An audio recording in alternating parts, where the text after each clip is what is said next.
To coincide with the release of X-Men Evolution, Toy Biz launched various waves of figures based on the series. I'll be looking at the few I own from the main line, which consists of all of Series 1 and half of Series 2. I'm disappointed that Rogue, Kitty, and Jean didn't get at least one figure in this series. They're essential members, but for some reason they're completely absent, as well as other female characters, except Storm.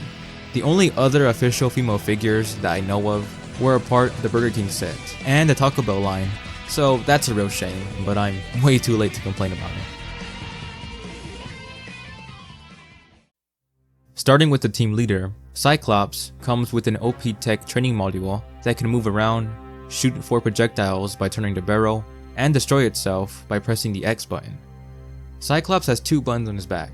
The lower one kicks out his right leg, while the top moves his right arm up to his visor, although doesn't exactly work in pulling off his classic pose. It's meant to light his visor, but I don't have any batteries, unfortunately. The only issue I have with this guy, and most other figures, is the kicking gimmick. It tends to pop out while trying to pose him, and can be annoying. He looks good overall though. It's not a bad representation of his appearance in the show. Wolverine appears in his orange and black suit, along with a claw blaster base that fires these funky looking projectiles. Like Cyclops, Wolverine has 2 buttons on his back. The left button kicks out his leg, while the other allows him to simultaneously move his arms and head. My figure is pretty stiff, so it doesn't do the feature justice. Wolverine has 2 extra buttons on each arm that pop out his claws. I wish these were made out of thicker, solid plastic, because I don't think anyone is a huge fan of having warping Wolverine baby claws that feel like needles. Aside from that, this is a solid figure. Toy Biz released a few more Wolverines, but I'm disappointed we didn't get his Ultimate inspired suit, as I think it fits better with the rest of the team.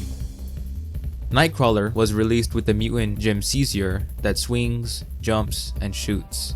I wish I had it to show how versatile it all was, but I only have Kurt to showcase. I like this figure a lot. It doesn't have any gimmicks, and it's just a solid display piece with decent articulation.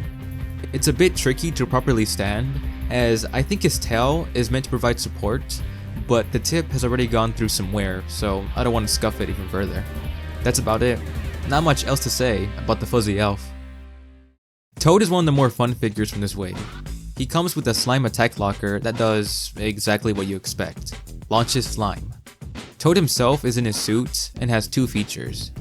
You can press the button on his back and push his legs down to trigger some flipping action. Next, you can fold his legs and push the back button to kick. Because both of his legs are spring-loaded, it's even more difficult to get him in a proper standing pose, so he just kinda leans backward awkwardly. All in all, a fun little figure, albeit a little too tall. Sabertooth was originally released with a toxic attack barrel that you can throw by pressing the right button on his back. As you can guess, the left button lets you kick. Although what's neat is that the figure's package encourages you to perform a backbreaker by combining the 2 features. He's a heftier figure that scales nicely with Wolverine. Spike comes with some cool accessories and features. His skateboard is motorized, so you can pull it back and watch it go. 3 spikes are included that fit into 3 separate holes near his arm.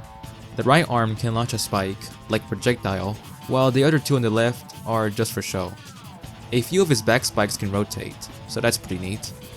He attaches to his skateboard, as evident by the pegs. Aside from the goth eyeshadow, this figure is great.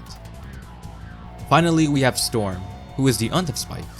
Sadly, I don't have the spinning cloud base or nozzle, so I can't show off just how cool this set is, as you can shoot water out of Storm's arm and unleash lightning bolt missiles. There's also a stand that helps make Storm appear to be levitating. Thankfully, she can still stand on her own without it, thanks to how sturdy her cape is.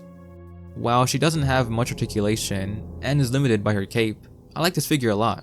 Storm's outfit in this show is one of my favorites. I love how sleek and simple it is, the blue highlights, and the half-sleeved look.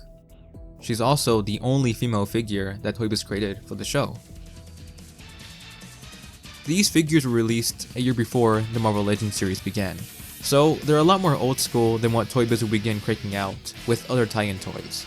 But I think they hold up just fine, and if you're a fan of the show, then these are worth getting.